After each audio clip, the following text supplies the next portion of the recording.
Ethics. Ethics. So last month, in November. Last year. Last year, we started this PowerPoint. It was about open meetings law and ethics. Last time we got through this slide about the open meetings law, and we talked about what a meeting is and what it means when there's a quorum and conducting public business and all the requirements and the changes that have happened in the open meetings law. The only update I want to give is that the state legislature has adopted new legislation that says that virtual meetings can continue for as long as the state of emergency continues. So that doesn't really impact us. We've been meeting in person, but it does mean that virtual meetings can continue through March 16th, which I think is interesting. And virtual meetings can continue regardless of the executive order. It just means that you have to notice the location of any board member attending virtually. The state legislation that's out there now means that you don't have to notice that location. I thought that was elected. Does it apply to the boards also, when they're appointed? It applies to any public board member. Okay. So I, as the city attorney, I can attend virtually no matter what the situation is, executive order or no executive order. And I don't ever have to notice my location. I'm not a board member. But for any of you to attend virtually, you have to notice your location and then invite the public to attend that location. Yeah. So But it would be like what Etha did. She put it out there that this is how you join the meeting, right? Is that what you mean? Or we'd actually have to give our location where we are remotely? yes, Like yeah, our homes? your homes, yeah. Yeah, that's not happening. That's in like normal. I don't want to say normal times because that doesn't exist anymore. But Right. in non-state of emergency situations, that's the rule, is that you have to notice your location. Now, maybe the state legislature will make a permanent change. We'll see. They've had a long time to think about Right, it. You would think Yeah. that would be, with the current year, appropriate. Right, but that's not where they feel. But again, it doesn't really impact this board because we've been meeting in person and our meetings aren't even hybrid style. So I just think it's an interesting fact and helpful to kind of know what's going on. So that brings us to ethics today. So I handed out everybody the City of Beacon Ethics Code. I think it's always important to give it a read. If you've read it before, read it again, refresh yourself, know the rules. Questions of conflicts of interest require a case-by-case analysis of the facts and circumstances. If there's ever a situation that comes up where you're concerned that there might be a conflict, you might have a conflict of interest with an application, make sure you reach out to our office. We can talk through the facts and see whether or not you have to recuse yourself or if you simply have to disclose that you have a connection to somebody who's presenting on behalf of the applicant or the applicant themselves, so something like that. Conflicts are governed by the New York State General Municipal Law, Article 18, and the City of Beacon Ethics Code, Chapter 29, which is what you have in front of you. This is available on eCodes, so if you just type in City of Beacon eCodes, you can find it super easily, along with every other provision of the city code. Public officials, which includes ZBA, wow, my hand gestures hit the mic, ZBA board members, should avoid even the appearance of impropriety in order to maintain public confidence in the integrity of government. So we don't want to do anything that would cause someone to think that you are being influenced in any way, which is why we always want to be transparent and make sure we're, stating potential conflicts on the record. A disqualifying conflict of interest is one that is substantial, direct, and non-speculative. The test to be applied is not whether there is a conflict, but whether there might be one. So you want to get ahead of it. It is critical that the public be assured that their officials are free to exercise their best judgment without any hint of self-interest or partiality, especially in a matter under consideration that might be particularly controversial. A mere social relationship is not deemed of substantial interest. So Beacon's not that big. You might know somebody who's presenting. You might have worked with an applicant before. That is not considered a substantial interest. We might want to disclose and say, last year that guy did my fence as well. I I can sit here and be impartial in my decision-making. Done. Not a conflict, but you've disclosed that you might have a closer relationship than other members of the board to that individual. As a matter of public policy, courts recognize that public officials inevitably will have pre-existing social relationships and other social ties to their community. You're active members, you're here. Again, Beacon's not that big, so, it's not about any potential connection to someone. It really is about the substantial interest. A strict rule that would require close scrutiny of relationships is neither realistic or desirable. So the courts recognize that, which is why we evaluate these things on a case-by-case basis. Board members have an obligation to do the job for which they were appointed. It is common, particularly in smaller communities, that board members have familiarity with many of the applicants. There is not and cannot be a basis for recusal unless there is something about the relationship that would cause the board member to be unable to review the application objectively. In that case, you should recuse yourself.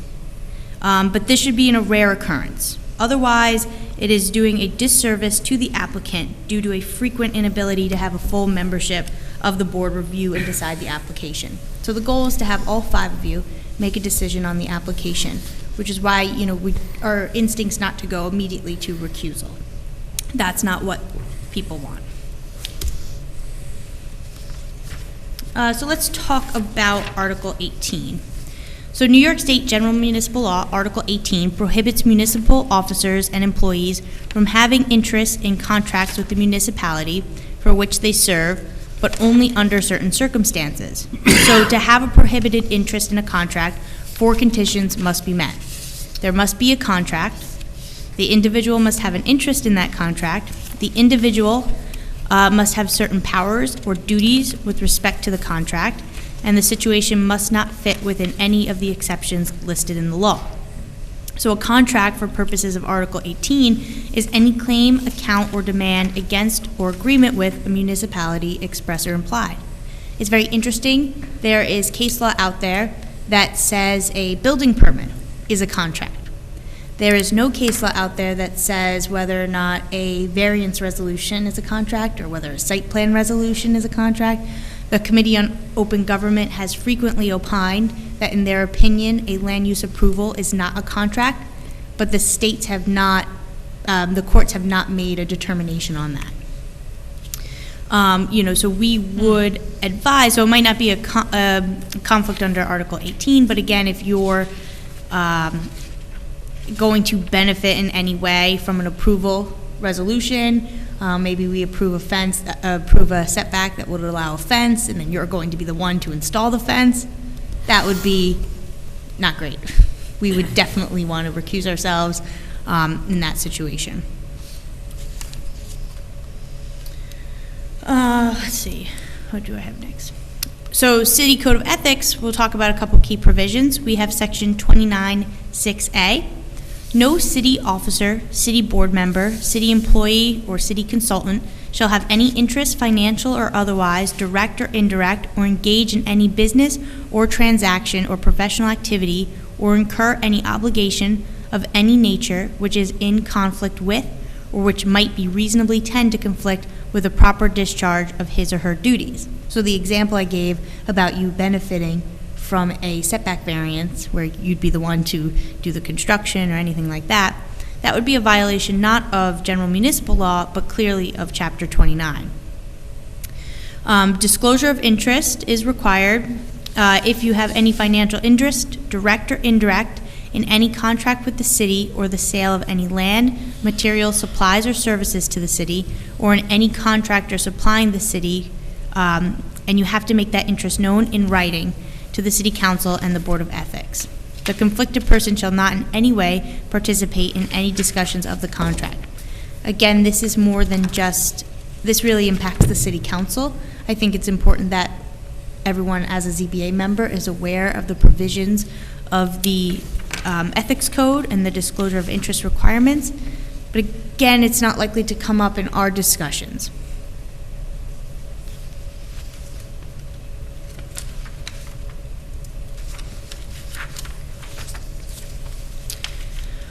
So best practice for recusal is to Disclose and determine whether you can act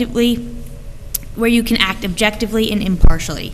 If you feel in some way that you cannot act objectively and impartially, regardless of what exactly the situation is or your relationship with the applicant or their consultant is, if you feel you're impacted in some way, you should recuse yourself. An example of this also comes up when if you have expressed opposition or favoritism to a project before it is before this board, you would be considered unable to act impartially because you have already shown an opinion about the project. So that's one why we always advise stay off social media and don't talk about city business. But also, you don't want to prejudge a project before it comes before your board, because again, we're building the record here. If you're going to vote in favor or you're going to vote against, the ZBA has the responsibility of reviewing the 5 factors and making a determination of what's in the record in front of this board. So there is case law out there and opinions from the Committee on Open Government that state that recusal is necessary if you've demonstrated a preconceived notion about the project. Other examples are the mere social relation. It scared me. That's a creepy ring. I was like, what is happening? The mere social relationship between an applicant and a zoning board member does not, in and of itself, create a conflict of interest sufficient to require that member's recusal. I think if somebody is your spouse or, your close family member, we might want to look at that a little closer. If someone is, your friend, I think that would be okay. There is no conflict of interest where a board member was employed by opponents to a project because the conflict is too attenuated and speculative. So that's another word that the courts really, is there an actual conflict? Is there something that can be measured? If it's just speculative and people are assuming, that doesn't rise to the level of recusal. Again, you might want to disclose that, but it does not trigger recusal. Another example I have from a case from Putnam County in 2019. The Town of Kent supervisor was a homeowner in an HOA that was suing the town ZBA to overturn a decision to permit concrete production at nearby property. The supervisor stated that she would recuse herself from voting on a related matter before the town board involving a zoning amendment which would prohibit concrete production in the zoning district adjacent to the HOA. While the supervisor did not vote on the amendment, she nonetheless continued to participate in discussions and the public hearing.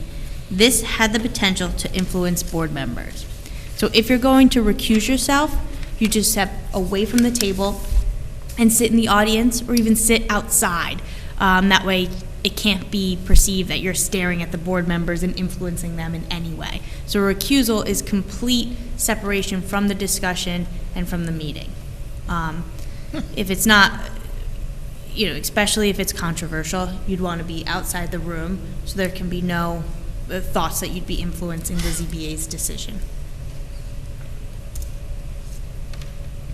Another example, ownership of real property in an area that will be financially affected by a board's decision does not require disqualification if other property owners will be similarly affected.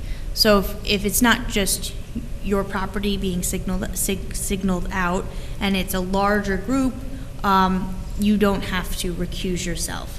Again, especially if the impact is speculative. Are you even going to benefit? That's a question. A recusal is not necessary. Again, maybe disclosure, but we can look at the facts in that situation. So if we have an issue, probably the best practice would just be email you. Yeah, absolutely. Or call and me. Say this is the thing. And yeah, email, call me. We can talk it out. Not a problem at all.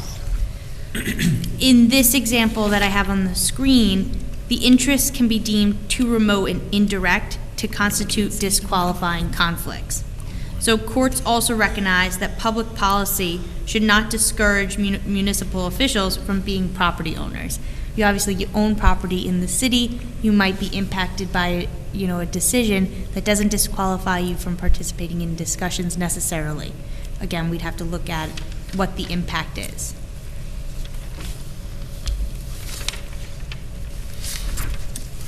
I think I have.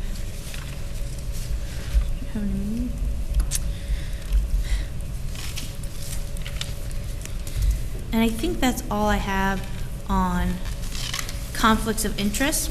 Again, the city has a Board of Ethics, which Montos was the chair, right, for a long time. Yes, correct. Yep, so he was the chair of the Ethics Board, and if there's ever a potential violation of the Ethics Code, that goes to the Ethics Board, and they can review and issue a determination. There's a process for informal and formal determinations from the Board of Ethics to help guide the process as to whether indeed step one is a conflict actually alleged in the complaint, and then they'll go in to investigate whether that arises to a violation of the Ethics Code. I've also done a community segment on the ethics board that's posted on the website if anyone's interested. Awesome. That was for the city council, or you? Yes, correct. Yeah. Yeah. I've got a question. Yeah. You were talking. Use your microphone. Yeah, no problem. All right. So my question is, what you just said about having expressed opinions or views on, let's say, matters of public concern, as being a potential conflict of interest issue. What actually is the standard we're working from there? Or I didn't see one in the ethics chapter you handed out, and what you said definitely piqued an eyebrow with me, because I know that in the context of administrative law, which is probably the closest analog we've got to what we do here, the standard for a decision maker with regard to past statements about political or policy matters that might have some bearing of what's going on is, I think the exact language is unalterably closed mind, like on the rationale that people who are going to be getting appointed to, like, say, have some position at EPA or on the zoning board or whatever may very well have some opinions about things they've expressed in the past. Yeah, so I can circulate, this comes mostly from the Committee on Open Government and their advisory opinions, so I can find that and I'll circulate it to all the members of the board. Unfortunately, I did not print it out with me tonight. But, you know, I think the biggest thing is, for example, let's say there's an application before the planning board and a member of the ZBA has gone on, I don't know, Twitter and said, this project is terrible for the community, there's no way the planning board should approve this, this is outrageous. And then they need a variance and they come before the ZBA, they might themselves object and say this person has on Twitter expressed an objection and they cannot be impartial. You know, clearly they have shown some closed-mindedness to the potential for this project and they haven't evaluated it on the 5 factors. That would be a problem, and we'd probably, you know, recommend recusal in that situation. Yeah, and I would definitely agree if someone's actually making comments on exactly what's under consideration. Exactly, but let's exactly. make it a little more realistic and say that 2 years ago you Parking. tweeted about, I don't like all these apartment buildings that are going up around here. Right. I think that would be a different situation. And, you know, we could talk about it, you know, maybe you'd want to show us what the tweet said or the post said or whatever it may be, but that's more of a general statement, and I would say that would not necessarily rise to the level of recusal. We're really thinking about the clear objections to specific projects that have come before this board. Okay. Well, I think that's important because, I mean, among other Yeah. things, throwing it out there, if the recusal standard gets set too high, you actually create a situation where Exactly. it works opposite how it should, because someone just goes digging around and starts knocking off board members they don't want, Right. deciding their application. And that's not what the court wants, that's not what the municipality wants in any situation. You don't want recusal, you want your board members to be the ones making decisions on these projects. And, you know, you're entitled to opinions, you know, and you might not even thought that you might not even been on the ZBA at the time you made a general post. So that, a general statement like that about, you know, or what if you say, like, Beacon needs more parks, you know, like, that's not the same thing. the example I was thinking that would rise to the level of recusal, something very specific about clear objections or favoritism on a project. You know, if planning board's reviewing something or city council and you're like, this must be adopted without a doubt, this is perfect the way it is, and then it comes, you know, before the ZBA because it needs a variance or an appeal happens, you know, that could rise to the level of being a concern. Again, it would be evaluated on a case-by-case basis, but we just want to make sure that the specific project has not been prejudged before the ZBA went through the 5 factors. And that doesn't mean post and be like, well, this is clearly self-created and this is clearly going to impact the environment and impact the community. You know, you'd want to have express those opinions at the ZBA meeting based on what's before you. And you know, it could be the same information that's coming over from the planning board, but again, your job is to make those opinions here in public at the meeting. But your general statements are fine. Again, my example is just about specific projects that, you know, everything has a potential to come to the ZBA needing a variance or, you know, could be appealed in some way or an interpretation about the code. So, you know, even if you think a project doesn't have a chance of coming before you, if it's in the queue being reviewed by the city council or by the planning board, best not to opine specifically on that project because it could come to you, and we don't want anyone to have to recuse themselves in any way. And also, always be careful what you're saying on social media, because you never know when that might come back up or how that could be misinterpreted. Dave, did that answer your question? Yes. Awesome. But I'll look at, I can find those Committee on Open Government standards for you.